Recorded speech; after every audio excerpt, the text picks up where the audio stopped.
Hemos visto por qué esta generación se llama generación del 27, hemos visto en qué momento del siglo XX desarrollan su actividad y ahora vamos a ver quiénes son los integrantes de este grupo. Mirad, lo primero que hay que tener en cuenta es que la literatura no es una ciencia exacta, así que hay distintas teorías acerca de quiénes forman parte de la generación del 27 y quiénes no. No hay un consenso, ¿vale? Pero es verdad que sí que hay una serie de autores, que son estos 10 que estáis viendo a vuestra derecha, que sí que están en todas las nóminas. Entonces, independientemente de que algún libro o algún crítico diga que un autor pertenece o no, estos 10 de la derecha sí que están en todas las líneas, ¿vale? Entonces, estos 10 claramente son miembros de la generación del 27. Los vais a estudiar por vuestra cuenta. Ya lo dijimos, ¿vale? Los vais a estudiar vosotros, vais a hacer los apuntes vosotros. Yo solo os voy a dar unas pinceladas de cada uno de ellos, ¿vale? Porque de hecho de estos 10 que aparecen aquí hay dos, que son estos dos que no vais a tener que trabajar en ellos y que yo solo os voy a dar un par de anotaciones. Empiezo con el primero, que es además el mayor del grupo. Jorge Guillén es un autor vallisoletano.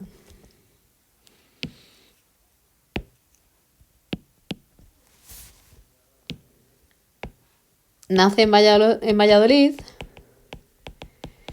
y curiosamente muere en una ciudad que este año os habrá sonado bastante porque es la mía, ¿vale? Que es Málaga. Pues está enterrado allí en un cementerio muy particular que es el cementerio de los ingleses.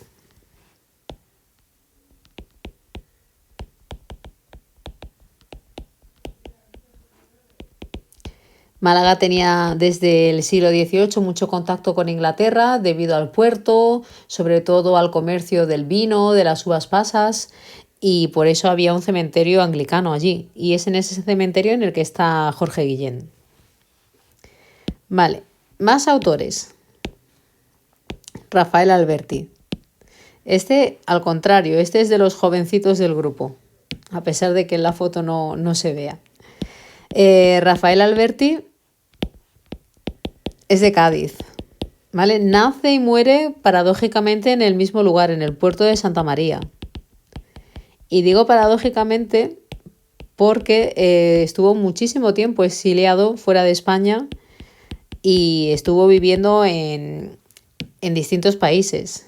Estuvo viviendo en Italia, en Sudamérica, pero es verdad que después de la caída de la dictadura, después de la muerte de Franco, regresa a España y regresa a su localidad natal, al puerto de Santa María. Y por eso digo que a pesar de todo ese periplo vital que tiene, acaba falleciendo en el lugar que lo vio nacer.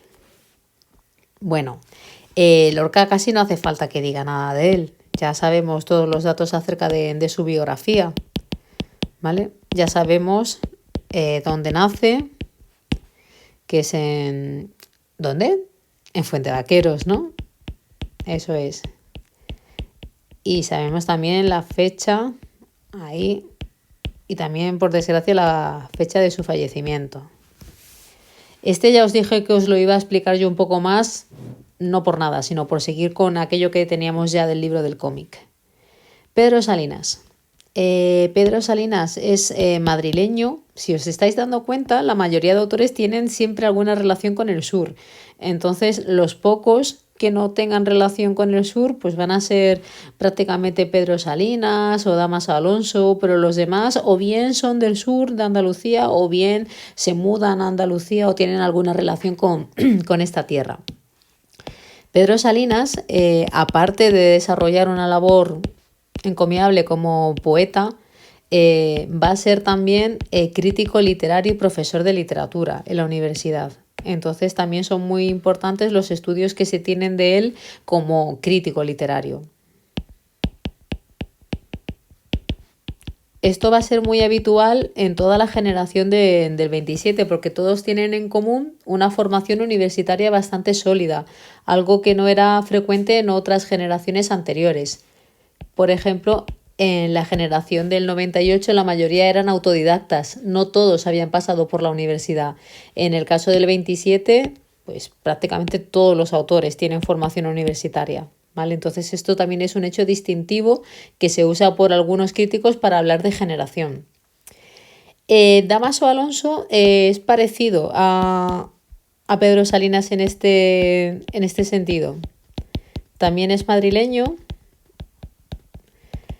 y aparte de ser poeta va a ser crítico literario. De hecho, en la generación del 27, en la etapa propiamente dicha de la generación del 27, va a funcionar más como crítico literario y profesor. Y como poeta, su etapa más importante como poeta va a ser posterior a la generación del 27. Va a ser durante los años 40, con un movimiento al que él mismo le pone nombre que se llama poesía desarraigada. ¿Vale? Que hablaremos de ello más adelante. Vale, el número 6. Este es el más norteño de todos los autores. Gerardo Diego es de Santander, de Cantabria.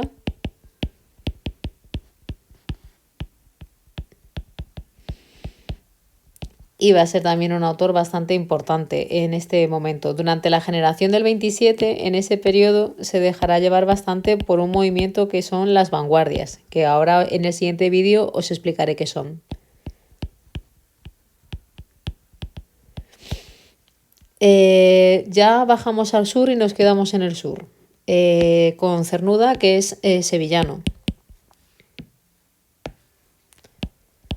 Luis Cernuda, que nace en Sevilla y que también va a ser otro de esos autores que va a estar en el exilio. De hecho, el exilio va a marcar buena parte de su obra porque no va a regresar a España. Si no recuerdo mal, muere en México. Va a estar mucho tiempo en Inglaterra y luego morirá en México, ¿vale?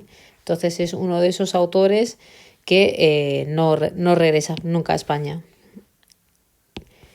En el puesto número 8 tenemos a Vicente Alexandre. Ojo con cómo se escribe su apellido, porque es complejo. ¿Vale? Es Alexandre. Y nace en Sevilla, pero he de deciros, y sin que suene esto a chauvinismo, que pasa buena parte de su vida en Málaga. Luego va a estar viviendo en Madrid y es un autor importante porque no se va a exiliar. Va a ser uno de los pocos que permanezca en el país, ¿vale? Y como no se exilia, se va a convertir en el maestro de los jóvenes escritores. Tened en cuenta que en un país destruido por la guerra, por la miseria, en el que la mayoría de autores o se han marchado o han sido asesinados, pues hay poco en lo que fijarse.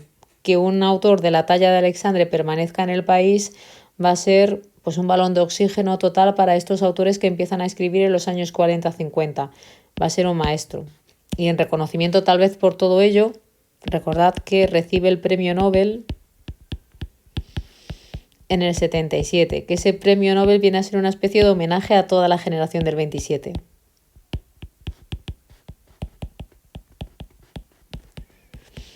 Vale, mirad, en el puesto 9 y 10, y hablo de ellos casi de forma conjunta, tenemos dos autores que a mí me da pena quitar, pero que como son tantos al final he decidido prescindir de ellos porque realizan más bien labor de edición, aunque también tienen mucha poesía y muchos libros imprimidos, pero digamos que en comparación con la carga de estos nombres pues son un poco menores. Pero me da mucha pena porque los dos, tanto Manuel Altolaguirre como Emilio Prados, son de Málaga, ¿vale? Ya os he dicho que es una generación esta en la que el sur tiene mucho peso. Si para la generación del 98 Castilla era el epicentro, para el 27 lo va a ser Andalucía. De hecho, fijaos que el poeta en el que se inspiran es Góngora, que es cordobés, ¿vale? Entonces todo gira ahí en torno al sur, a la exuberancia del sur, a la forma de decir, de expresar, ¿vale? Altolaguirre fallece además de una forma un poco trágica en un accidente de tráfico. Y Emilio Prados son los dos muy, muy queridos en Málaga. Y mirad, aparte de sus composiciones poéticas, los dos son conocidos porque editan una revista muy importante en esta época que se llama la revista Litoral, que como veis el nombre ya evoca a esa circunstancia marítima de la ciudad de Málaga. Si los periódicos eran muy importantes durante el romanticismo, que dijimos que muchos autores al final pues un poco se ganaban la vida escribiendo en periódicos, durante la época del 27 las revistas van a ser muy importantes porque van a ser una forma de canalizar el arte, de darlo a conocer.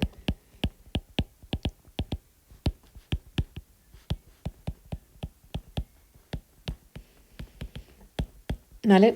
Entonces, la labor que ambos desempeñan en la revista Litoral va a ser muy importante porque ahí van a escribir todos los demás.